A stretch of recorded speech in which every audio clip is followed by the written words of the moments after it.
today's episode, we welcome Robert Ontiveros. Let's hear about San Diego's from grassroots to local nonprofit, reducing recidivism's impact. Back around the world. We're back, Tracy. We're back, man. Here. Glad to be here. Glad. Not just here, we traveled around the world to be here. Yeah. How long was your flight? It felt like days, but I think it was just about 4.5 or 5 hours. Awesome. We're so glad to be here. We got a podcast with Robert, Community Wraparound, CEO, Boss Haas. I won't tell them your nicknames. Yeah. A legend in Southern California. We're so glad to have you here. Tracy and I have talked over the years about Community Wraparound, its innovations, about how you utilize lived experience to really set the tone for everything. And so we're just glad to have you. Why don't you just maybe take a minute and introduce yourself and tell us a little bit about kind of what brought you here, and then we'll go from there. Rob Dog, whatever you want to call it. Community Wraparound, Robert Ontiveros.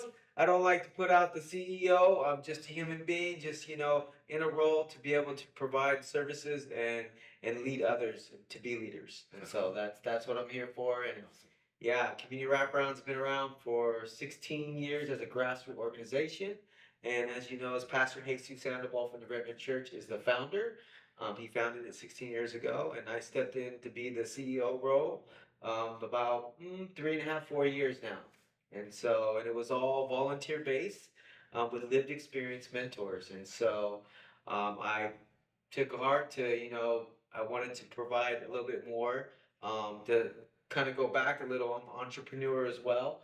And so what I was doing is funding grassroots organizations, blessing them with, a little bit of funds because they weren't able to get funding.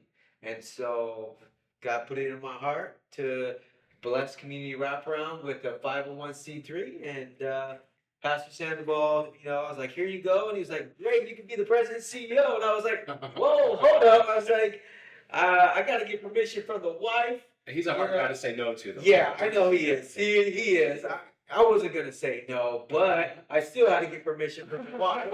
That's number one. And then permission from my business partner, Kevin Tavares. And so they said it's a go. And here we are. I'm all in. So I'm so happy to be here. Yeah, that's awesome. So you took it from, how many years of volunteers that were running the mission and vision? I would say it's probably about 12 years. 12 years. So how many volunteers were you kind of move into the community from there? Oh, it could have been from 15 to 20. Just providing that natural support, some of the mentors that are now adults were getting out and they needed that natural support. So that's what we're just doing on the natural. And then they were coming in and working with the youth. And then over time it shifted. Go ahead. What do you think, Tracy? Well, just even from the beginning of learning about it and hearing about it, and the impact that it's having within the community and within the families, the kids in the families. What drew you to just wanting to do that? Could you maybe speak? So I started back probably maybe, I want to say 2011, maybe I want to say. And so, honestly, it was a friend of mine, Arturo. He wanted me to come down and work in the parks. Hey, I'm going to work with the kids. And so I'm like, I'm living my life in Chula Vista. I'm just, with my family. I'm good. I was like, I don't know if that's for me, right? And so I went down there, and I was playing basketball with them, and I saw me in them. And I was just like, I just had a shift in my heart. And I was just like, you know what? I don't want them to go down the same route that I went down. And I said, you know what? I want to be able to help. And so that's how I got started. I'm also the co-founder of Youth Empowerment. And so that's where I started. And, I stepped away from that. And what really drew me to Pastor is because it's just the way that he did things. And that really set well with me in my heart. And so that's where I really wanted to push forward to. Yeah. Let's go. Yeah. You evolved past volunteers into about 14 full-time and part-time staff right now? Yes, that's correct. Yeah. How many youth do you think you served in about a year, do you think? Oh, we served Contact. 300. Yeah. Yeah, so we had a grant that was given to us for a 3-year to support 300 in the 3 years, but we actually did 300 in a year. And that's just how much of impact that, and and it's not my doing, it's the ones that are the grassroots on the ground, they're the heartbeat of community wraparound. And that is the lived experience mentoring, and also the case managers, care coordinators, just the whole team. They are the heartbeat of community wraparound.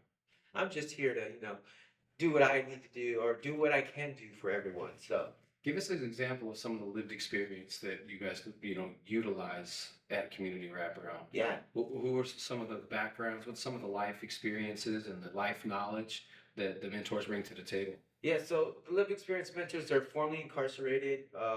At one time, a couple of them have done more than plus 20 years.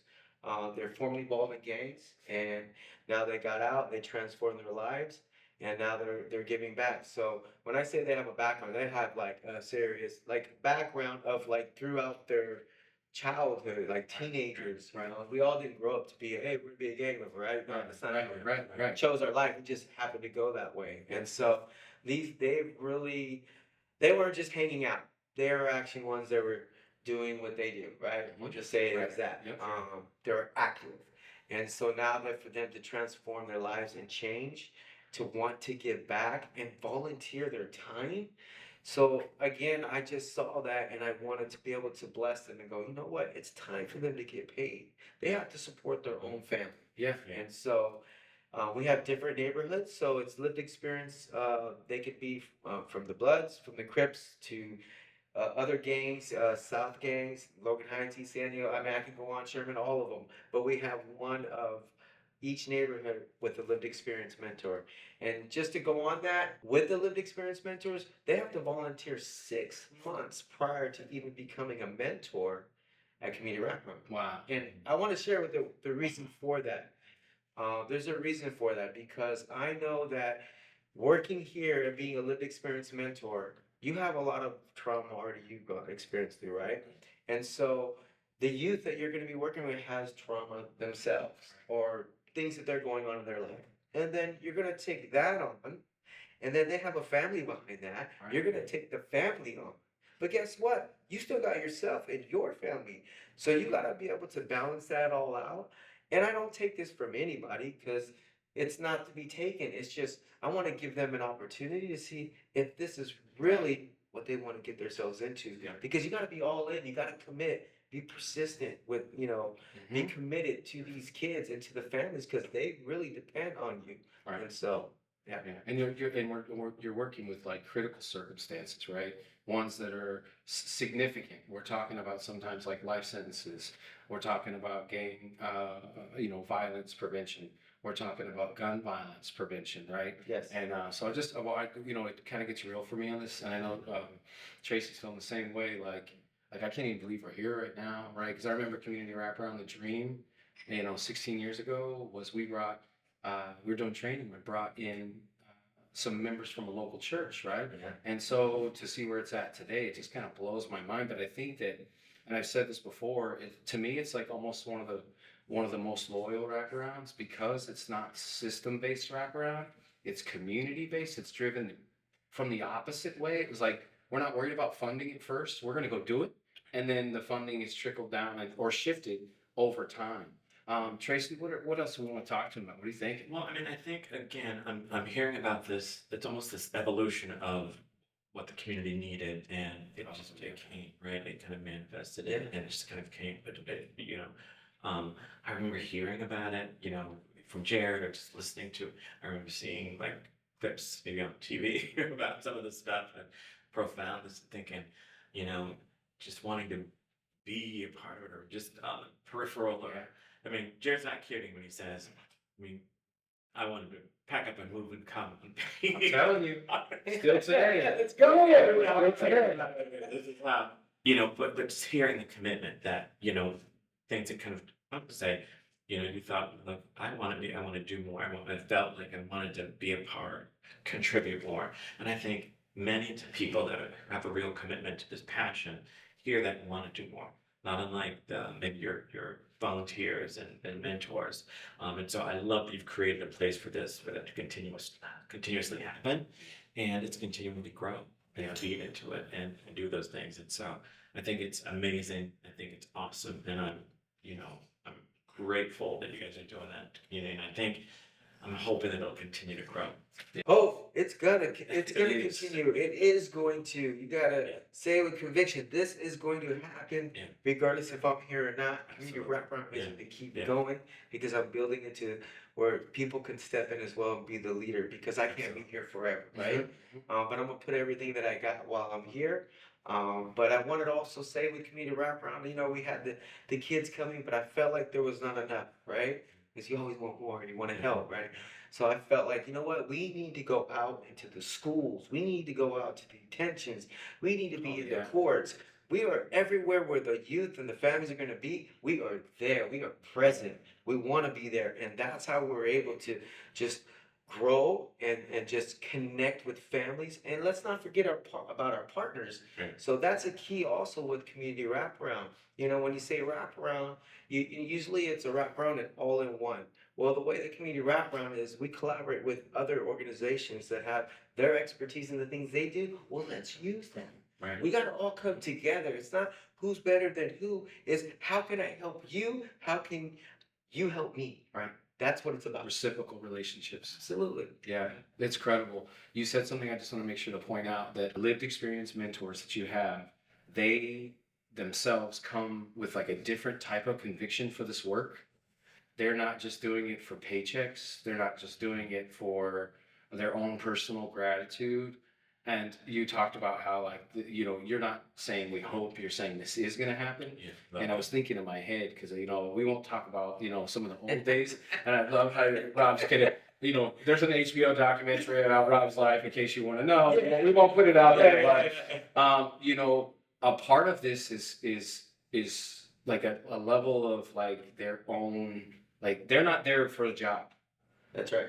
Tell me about that a little bit. What it's like working with people who are there, some of them to make amends if they can, right? Yes. Some of them to, just provide support. They're just hands for help. Then there's leaders and advocates that speak up in rooms where in the past maybe they couldn't have. Why don't you talk to me a little bit about what it's like, working with community wraparound staff, right, that are different than traditional system staff. What is it like to be around? I mean, thinking about some of the famous, right, people we respect, like Rudy. I'm thinking of Miko. I'm thinking of Olga. there's so many. I could keep going on and on. Go on right? the list. So talk to me a little bit about that. I think really that was just about finding themselves, right? And giving them opportunity that they didn't really realize, like going back how I started, I didn't know that I had this in me until I actually stepped out and saw that youth and saw me. Yeah. So when you give them that opportunity to be able to give, I can't describe it. It's just a great feeling. And with the mentors, I believe that they see the same thing. I can't talk for them, but I just feel that they see the same thing because they lived it as well. Right. So for them, I think they see this opportunity like I saw, going, you know what? I really have a purpose here. I can give back. And when you have somebody that can give you that opportunity because of your background, because there was a lot of red flag. Let's talk to me about there was a lot of red flag, and I'm not going to say who names, but Sure, yeah. they were saying, Rob, they're not going to come in here. It's not going to happen. And you know what I said? And it's not to be egotistic. I just said, thanks, but we're doing this with you or without you because this is what we do. Yeah. And I don't say that in a bad way. I just don't. We've been doing this for years that way. I lead with my heart. So I'm like, no disrespect, but we're doing it. And guess what? We're there. We're in the facilities. Yeah. Well, and more than that, like I think I saw a post recently with the mayor, the chief of police, the leadership of San Diego coming together as one united front. And it's talk to me about what it's like to have like the police officers that arrested the staff, and now they're all working together previously in old life. Yes. And now they're all together on one screen or in one meeting, right? Like together. What is that like? Is that crazy? You're like, man, that's just kind of blown away a little bit, right? Because, we're like, whoa, it's like, hey, you used to chase me down the street. But, when you can talk about it, it's just like, you just try to reflect off of it, right? And you're just like, wow, man, this is crazy. Like, but it's healing too. I was just thinking that word healing. Yeah, just thinking, from personal, community, all of it, right? That evolution of what that means. Yeah, it does, and it brings healing. And then go back to the mentors too. It does bring healing to them. So the work that they're doing, it brings healing to them. And so I hear it. It's like, wow, I actually learned something. Like Rudy told me the other day, he's like, he grabbed a youth at one of the schools that we're at, Learn for Life, and he said, come here for a second. Calls one of the youth over. He's like, hey, thank you. And the youth goes, what? For what? He goes, because you're my medicine. You bring healing to me. I learned things from you. And that youth was just blown away. Yeah. And that youth just graduated. Yeah. Wow. And at one time was struggling until he met Rudy and was able to be mentored and just kind of build that relationship. So that's what lived experience, the mentoring is what they're able to provide. They see them also because, and what happens is sometimes we know their family. Right. Because we've been around. Right. So wait a minute, you're such and such. That's my uncle. That's That's my uncle, uncle, right? I know your tia, yeah. So it becomes like a family, and that's what community wraparound is. That's what I wanted to create. It's family. It's family that they may have not had out there. And so we want to bring healing not just to the youth, because we know they got to go back to their family. Right. So we want to bring healing there too, because that's where the root is at. So does it always happen? No, but we're going to continue and strive our best to do that. Wow. I feel like we could talk all day, Rob. I feel like we're just barely kind of What's up? touching the surface Hey, here. look at you too. Oh man, yeah. So what we've heard today is we've heard about the impact of lived experience. We've heard about grassroots investments and local leaders from the community and what it looks like to get share power and co-design with them. We've heard about the evolution, and in my mind, I remember this started on a Monday night volunteer, a couple hours. Yeah. So as we begin to wrap up the show, T, what else do we want to say before we get out of here? And Rob, we'll leave you with the last line. Jason? Well, I just think that it just teaches us what the possibilities of what can with mission, with commitment, and with community. So I'm just grateful for you sharing some time with us today, Rob. I appreciate you. So thank you. Yeah, thank you for having me. Thank you for having me, Jared.